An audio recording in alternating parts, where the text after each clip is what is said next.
Well, thank you very much for the introduction, and thank you very much, Vice Chancellor Gabriel, for welcoming us here, hosting this event. And Commissioner de Gucht, of course, it's great to be here with you again. I think they invite us to these events together to see if we're going to fight with each other. And I'm afraid they're going to be quite disappointed because we have spent so much time with each other that we can now finish each other's sentences, read each other's remarks quite comfortably. So we'll have to try and provide other entertainment. Let me tell one story, though, about our host, if you don't mind. As the minister said, we worked together in something called the Major Economies Forum on Climate Change back in 2009 when President Obama convened that group. And I knew that Sigmar Gabriel was a formidable politician when I watched that during an 8-hour meeting on climate change, he would get up after hour 2 and go have a press conference to determine whether the meeting was successful or not. And I knew, being the chair of that meeting, that I better act quickly, otherwise the meeting would be determined a failure by Sigmar. So I better speak quickly here as well to make sure we live up to his expectations. It's a particular privilege for me to be here in Berlin again. My father was born here, and he lived here as a child. And as a student of the Cold War, I came here to see a divided city. As a student of German unification, I came here to see a united city. And as a student of integration and economic progress, I came back to see a city that drives European integration and global economic integration. No city or country represents renewal, reinvention, revitalization the way that this one does, and it's a privilege to be back in that regard. And throughout this process, the United States has been a close partner, an ally, and a friend every step of the way. We've forged an incredibly deep strategic and economic relationship, and therefore it's appropriate we're here today to talk about how to take that transatlantic relationship to the next level. Consider this. The United States and the EU account for nearly half of global output, 1/3 of global trade. Our exchange of goods and services between the United States and EU fuels our economies, $1 trillion each year. Our investment relationship, $4 trillion. And that's more than a statistic. It means a plant or an office in your town. It means stability and economic security. And it means jobs.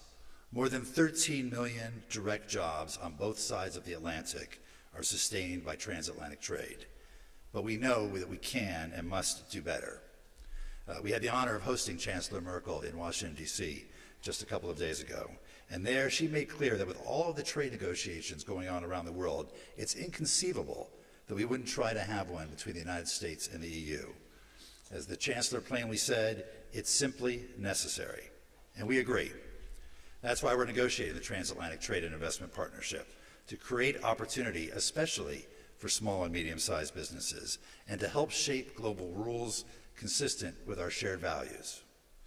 We're seeking an ambitious and comprehensive agreement in TTIP, one that brings benefits to workers, farmers, businesses, and citizens on both sides of the Atlantic.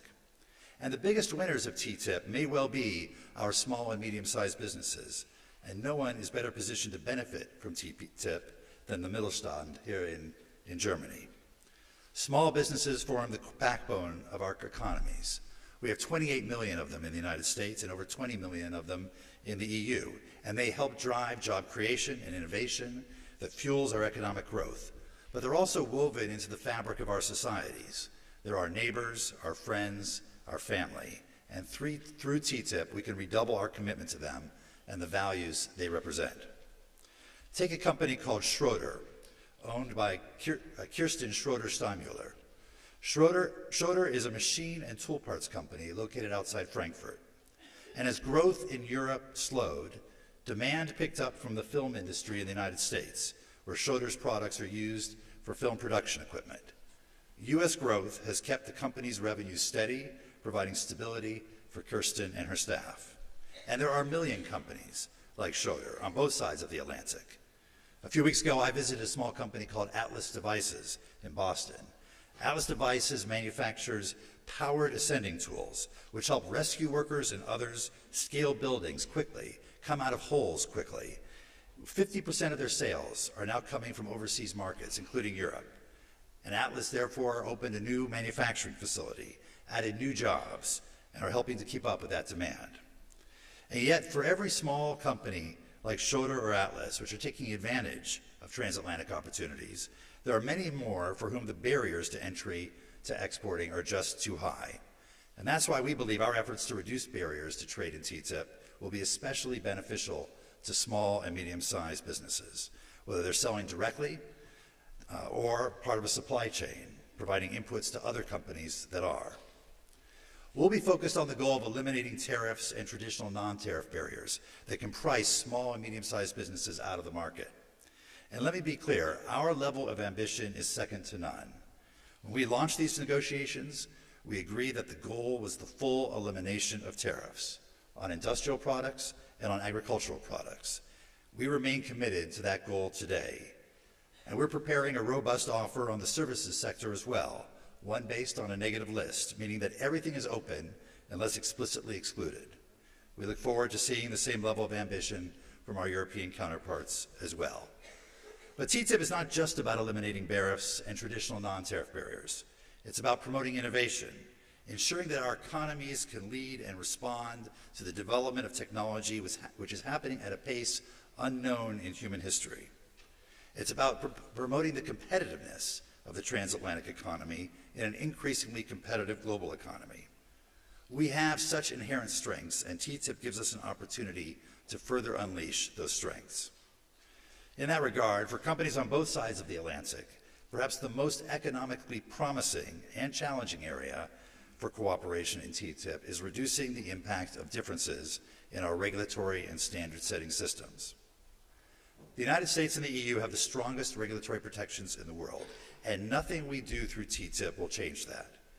But even though we achieve similar levels of protection in many, if not most areas, we often achieve those levels of protection through different routes, with different measures, and in a way in which those differences create obstacles to trade.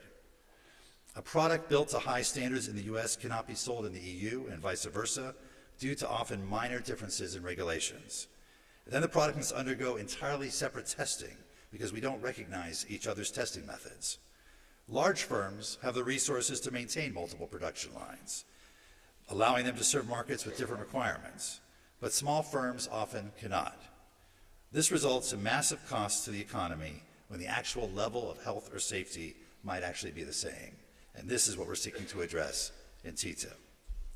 Now, some people have argued that by seeking to address regulatory and standards issues, we're promoting a deregulatory agenda, and that is simply not true. Nothing we do through TTIP will in any way limit the ability of governments in Europe or in the United States to regulate in the public interest or reduce the level of health, safety, and environmental protection our publics on both sides of the Atlantic have come to expect. On the contrary, TTIP is a core part of our effort to promote smarter, more effective, more efficient regulation, to enhance the competitiveness of our economies, to promote innovation, and to lay the foundation for an international trading system that reflects our values. A little over a month ago in Brussels, President Obama said, and I quote, "I've fought throughout my political career, and am fighting as we speak, to strengthen environmental protections in the United States. So I have no interest in signing a trade agreement that weakens environmental standards." And let me add, that applies to all of our areas of our regulatory system. Having said that, we think there are steps that can be taken to better align our regulatory processes so as to avoid unnecessary divergences by improving transparency, participation, and accountability in the regulatory and standard-setting process. For example, we should be able to publish an agenda of our upcoming regulations and highlight the ones that have an impact on trade. We should be able to publish the text of a proposed regulation when they are in detail, but still in draft form, at a stage when input can be meaningful. We should be able to provide for all stakeholders, companies, labor unions, civil society organizations, individuals from any country, provide them with the opportunity and time to comment on these draft regulations. And when our regulators take a final decision, they should be able to respond to the substantive comments and explain how their regulations are grounded in science and evidence. There is no one right way to regulate, and there is no one-size-fits-all solution. but the principles of transparency, participation, and accountability are not uniquely American. They underline the regulatory process in many European countries. They're already on the EU's regulatory reform agenda, and they have broad public appeal. We've heard from member states and parliamentarians who seek greater transparency and participation. We've heard from European businesses and civil society groups who want more openness and accountability. We have an important opportunity with TTIP to further align our efforts with the emerging sentiments of our constituents. Let me touch on another area where the United States and the EU share fundamental goals and which has generated significant attention, and that is investment protection. Our values are aligned in the belief that governments must abide by the rule of law and prevent discrimination and expropriation without due process and adequate compensation. We both have strong rule of law. We have strong legal traditions against discrimination against foreign investors, but many other countries don't. And for this reason, we hope that the investment protection will be one of the several areas in which TTIP is able to set a new global standard. We acknowledge the concerns some stakeholders have raised with investor-state dispute settlement, and in fact, we share many of those concerns. That's why we in the United States engaged in a 4-year-long review of our model investment treaty, including extensive public consultations, hearings, and written submissions. And when we launched TTIP, we had an additional public consultation process, including around the investment issues. We welcome the consultation process the EU recently launched and look forward to the results. We've worked over the last several years to strengthen the safeguards around investor-state dispute settlement to make sure that governments can engage in bona fide regulation in the public interest. In recent agreements, we've proposed mechanisms to make sure we have the ability to discourage and dismiss frivolous suits, to create greater transparency around ISDS proceedings, and allow non-parties, such as civil society organizations, to make their own submissions to ISDS tribunals, to allow the two governments involved to direct the tribunal to dismiss cases in certain areas, or to agree on an interpretation of an obligation that is then binding on the arbitral tribunal. Germany, of course, invented ISDS more than 50 years ago in its bilateral investment agreement with Pakistan, and now there are more than 3,000 investment agreements worldwide, the vast majority of which have some form of ISDS. Germany is party to more than 130 of them. The U.S. is party to 50 of them. And more than half of all ISDS cases have been brought by European firms. So the availability of neutral international arbitration through ISDS is not a concept the United States is introducing to its partners in Europe. It was invented here, it's been embraced here, and it's used more here than anywhere else in the world. The question is whether through TTIP we can better align ISDS with our shared values. Some of those 3,000 agreements have stronger standards than others. Through TTIP, we can jointly set a new and higher standard, introduce important safeguards into the system, and have TTIP be a model that raises the bar for investment protection, not just between the U.S. and the EU, but for the global trading system as a whole. More generally, we see TTIP as providing an opportunity for the U.S. and the EU not only to deepen a transatlantic space that reflects our shared interests and values, but to work together to strengthen those values beyond our borders. TTIP is an opportunity to articulate and promote globally our shared values on the rule of law, transparency, public participation, and accountability.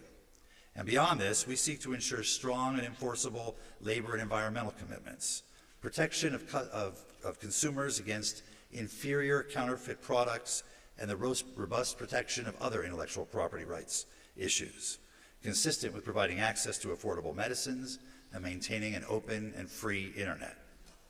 As we provide our people with more choice and lower their cost of living by reducing costs and barriers to trade, we seek to maintain strong consumer protections, safe foods, safe products.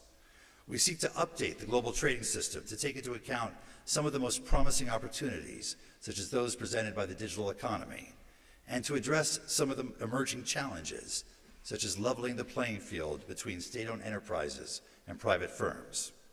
This is, as Prime Minister Cameron has noted, a once-in-a-generation opportunity.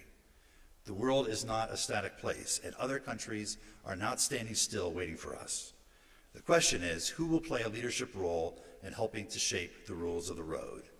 Will we be standard setters or standard takers? And will we do everything to ensure that the global trading system reflects not just our interests, but also our values? This is the time to act. TTIP is about opening opportunities for our workers and businesses. It's about promoting innovation and competitiveness. It's about shaping the global system, one with our shared values at the core. And it's about establishing an economic relationship commensurate with the strongest alliance on earth.